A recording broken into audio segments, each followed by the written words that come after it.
My guest for the morning, Osebun Swamwa, Obiamwa, is a member of parliament for Ekwapim South. And, well, he's here. Thanks for joining me, sir. Thank you. How has your week been?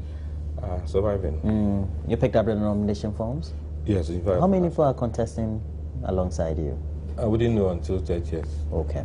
Thursday is the last You haven't day. picked up any surveillance on the ground? Well, probably you hear all the rumors, but they need to fight before you can say that. You're keeping everything to your chest, I believe. And Kobe Champong, former Deputy Minister of Interior, but also the current Chief Executive for the Youth Employment Agencies here. Thanks for joining me, sir.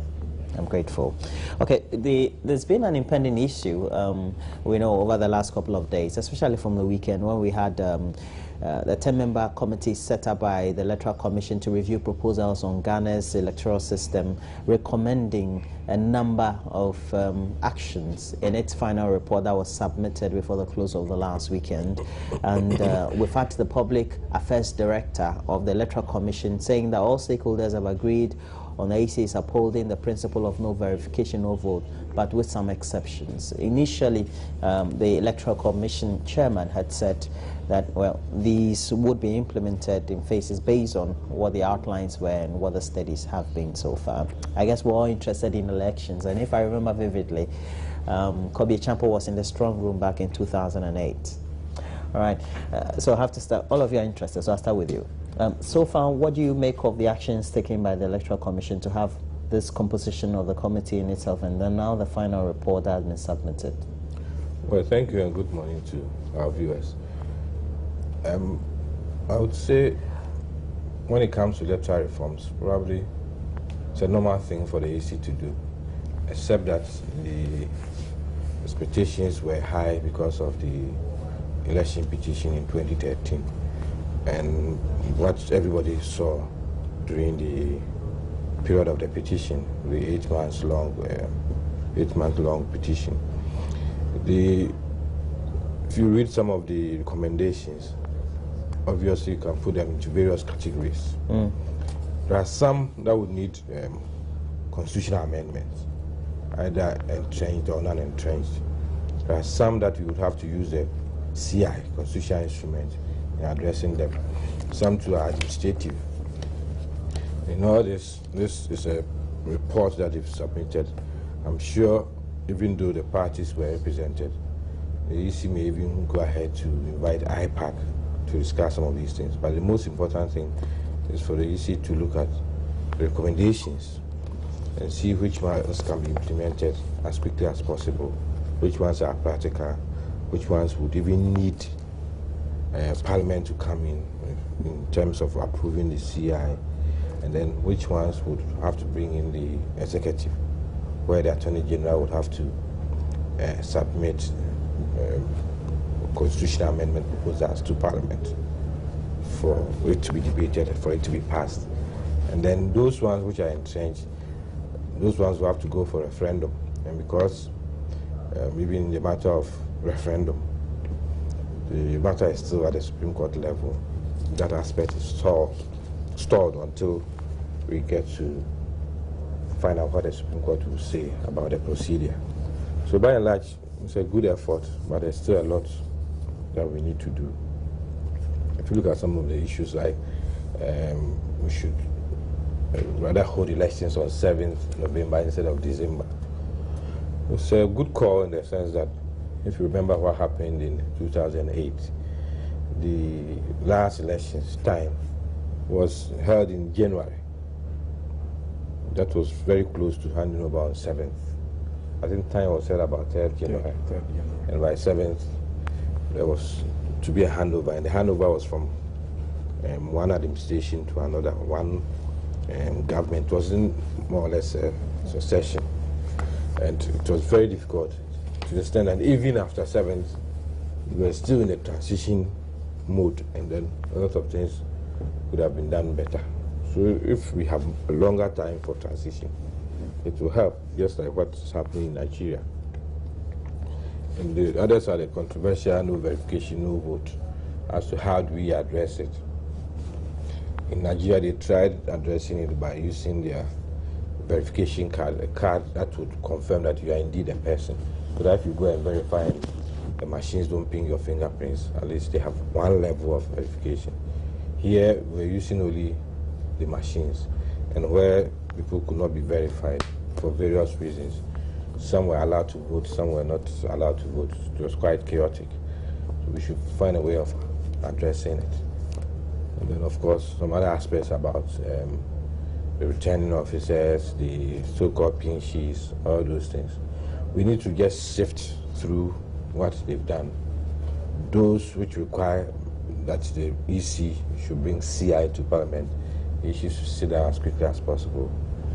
Do it, mindful of the fact that we need 21 sitting days in Parliament for it to go through.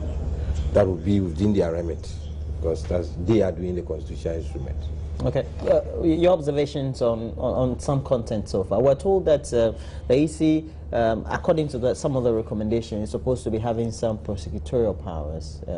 To what extent, then we need to know how that can go. Well, those are recommendations that have been made. As to the practicality of it, it's a whole different matter. And just like Obiama said, a lot of these things will have to be fashioned out probably through constitutional instruments coming to Parliament for those things to be done, or outright amendments in the Constitution.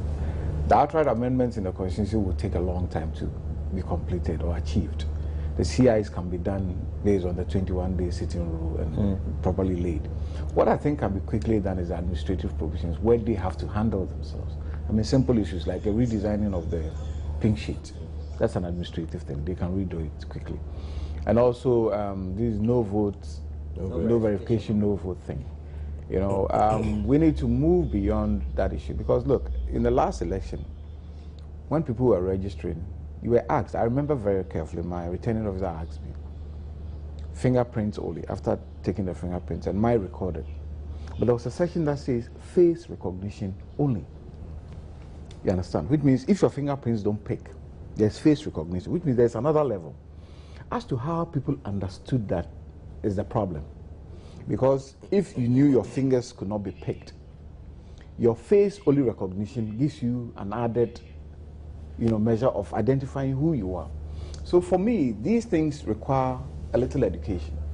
Because if your fingerprints don't pick, obviously, you have to get to another way of getting, and the face only recognition is there. I know a lot of people who had to use the face only recognition to get their fingerprints. If it is possible to add even a third layer, that is fine. Reforms are good for electoral process. In Ghana, our electoral process have gone through reform since 1992. When we started, we were using opaque ballot boxes to transparent ballot boxes, pictures, colored pictures, and now verification, biometric verification. So it's a continuous process to basically get a better system that fashions out and lets our elections run peacefully. It's a good idea. I don't see the bipartisan, I don't see any partisanship in this, because we all want the best system for our elections. And just like Obi said, the Nigerians use a simple system. They registered all the people in areas, but when you had to go and vote, you had to go through the verification system. It's after you have been verified that you went on to vote. So you realize that the vote tallies on the voter rolls were huge in certain areas, but the number of people who actually got to vote based on the verification system was less. So we need to, develop our system so that we can take advantage of all these new innovations that will help us. At the critical stage of the electioneering, or if not during the voting process, the difficulties that, for example, in 2012 were encountered.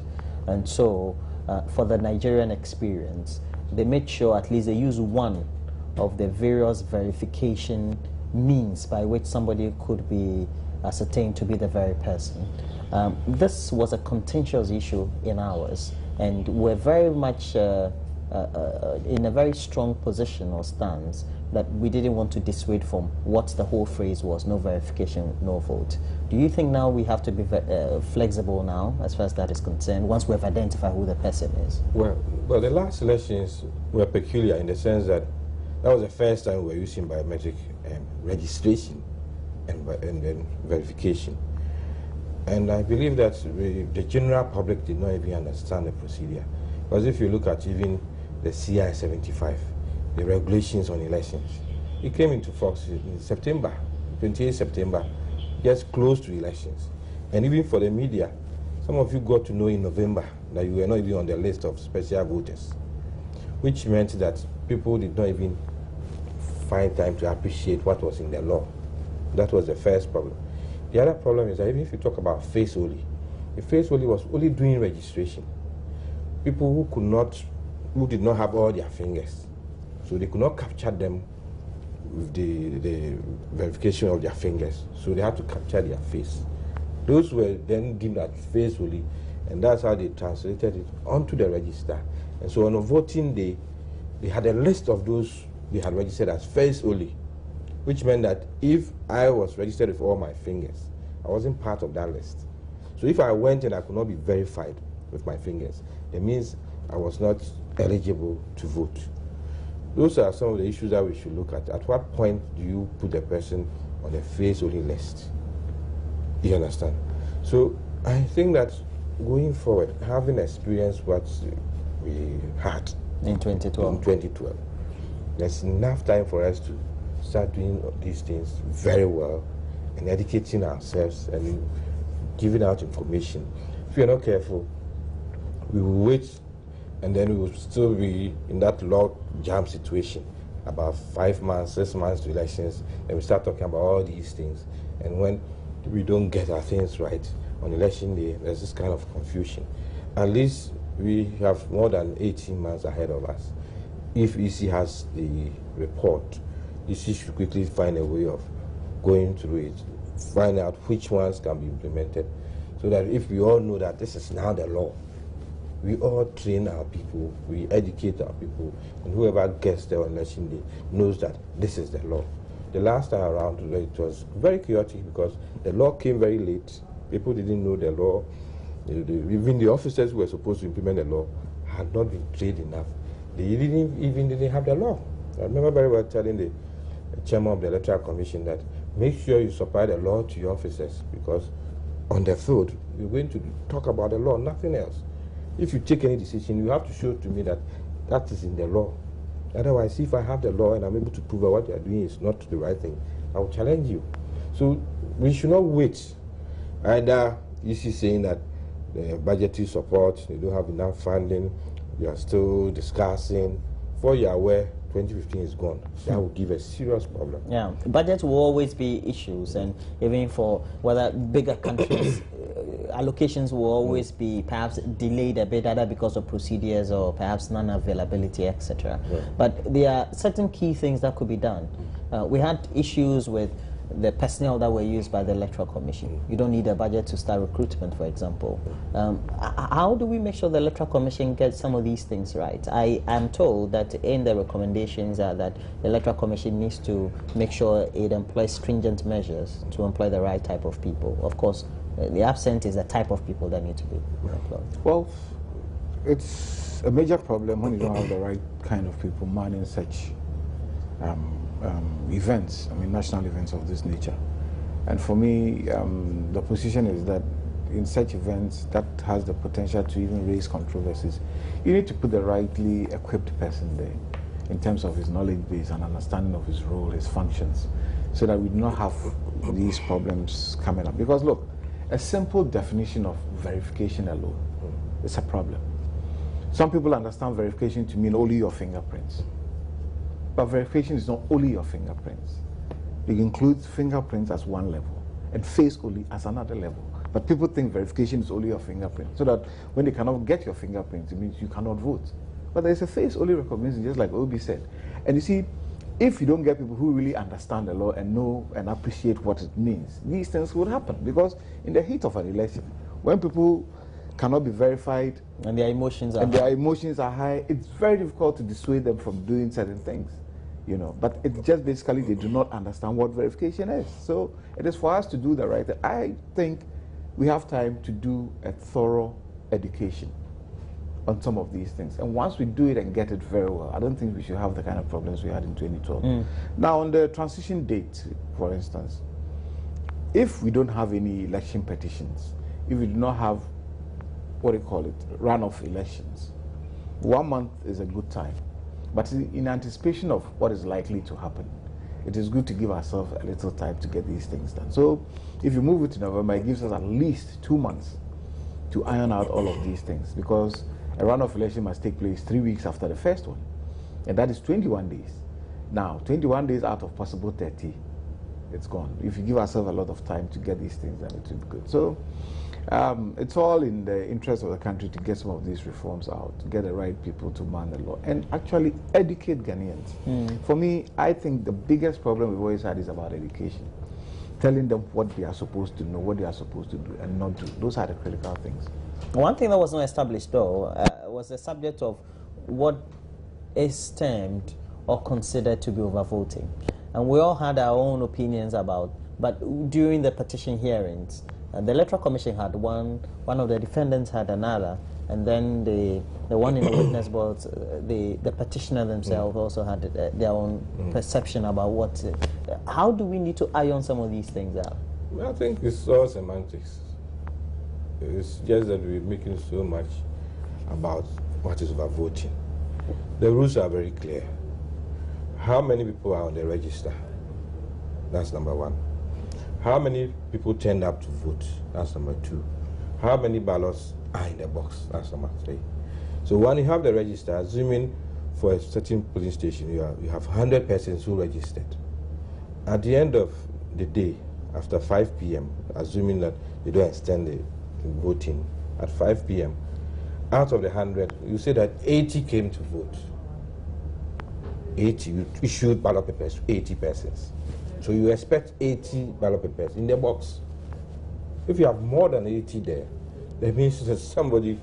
but not exceeding 100. Not exceeding 100. Because but the register... exceeding the 80 that came. Exceeding the 80 that came. So those are the levels. If all the 100 came to vote, and you have 100% turnout, but in the box you have more than 100, of course that means there's overvoting. But if 80 turned up, and in the box you have more than 80, then there's overvoting. And that's where the only challenge is, in my constituency, it happened in one polling station, and there was a reason for it. The scenario you're painting? It even went beyond that. Because what happened was that those who had been verified on the machine and had voted appeared to be less than the ballot in the ballot box, the ballot papers in the ballot box. So we had more ballot papers? More ballot papers than those who had been verified by the verification machine. It happened because some people were not verified. It happened because the first 7 people who went to vote, my agents drew the attention of the presiding officer that, we are not hearing the machine saying verified. That means we didn't verify them. They corrected it. Fortunately, about 3 had not left. Those 3 came back to come and be verified again for them to vote. 4 had already left.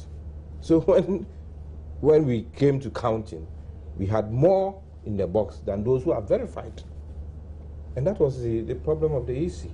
So the EC insisted that they had to even and that definitely wouldn't have been only one instance. It was dotted around the country. It could have been more, we didn't know.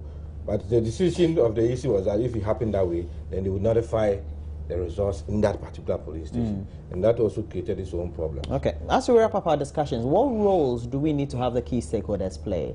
I.e., especially the political parties. We know they also contributed significantly in the consultations with as happened within the committee settings. But we have IPAC too, and they tend to do a lot more dialogue. Now, even the current chairman wouldn't be chairman by the time that we would have seen the end of implementation of these reforms before we have the next election. Well, the IPAC basically is composed of the political parties. So basically, they are the ones who stand to gain from the reforms. And if the consultation process involves them, then it's well and good. I think every party has a notion or position on some of these issues. But at the end of the day, it's about consultation and getting the right measures put forward. Now, on this overvoting thing, I think our electoral system is pretty basic. I've seen electoral systems, and I think this is basic. This is definitely. You mean straight to the point? It's straight to the point. Nobody needs to have any confusion about anything. Exactly. I mean, every police station is designated, 200 people in a polling station. If 15 people come and vote, you should count 15 ballot papers in a box. If you get more than that, it means more people voted. I mean, if you follow the procedures with regards to the issuance of electoral ballot papers by the returning officers, if they don't issue 2 to one person, but issue 1, and it's recorded by all the polling party agents, we shouldn't have a lot of these problems happening. But you see, the issue has been when we employ the machine and the machine malfunctions, the question is, what is the next step? What's the alternative? Exactly. That is where the confusion always arises, because there is no clear delineation as to what should be done, you know. And once that happens, do you allow people to vote? Do you stop them from voting? But if it's not in the law, that's why we're recommending amendments and things like that. That's why I keep on saying the education. Oh, it's in the law. It's key. It's in the law. Education is key, so that people must understand what they are supposed to do and not supposed to do, both voters and returning officers who are supervising the elections. Once we get the education very well grounded, we should have very minimum problems with these things. If elections, for example, you are even adding that we need a thorough clean up of the register, or even if not, a new one. Well, both ways. But of course, you need to have a credible register. That's the most important thing.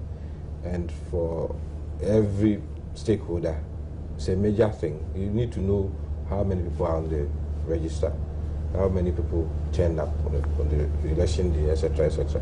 I'm saying that everything is catered for in the law. If you're supposed to start elections at 7 a.m., and for whatever reason you start at 12 midday, if you lost 5 hours, you should make up for the 5 hours. It doesn't mean that when people are closing at 5 p.m., you also close at 5 p.m. Because the hours have been spelled out. It's 7 to 5. And for whatever reason, unless, of course, by 5 p.m., if there are 100 persons on the road, if all come to vote, then you don't need any extension. Otherwise, the law caters for it. And if for any reason there's act of God or machine malfunction for so many hours, you have been asked to, if you can even postpone the election to the following day.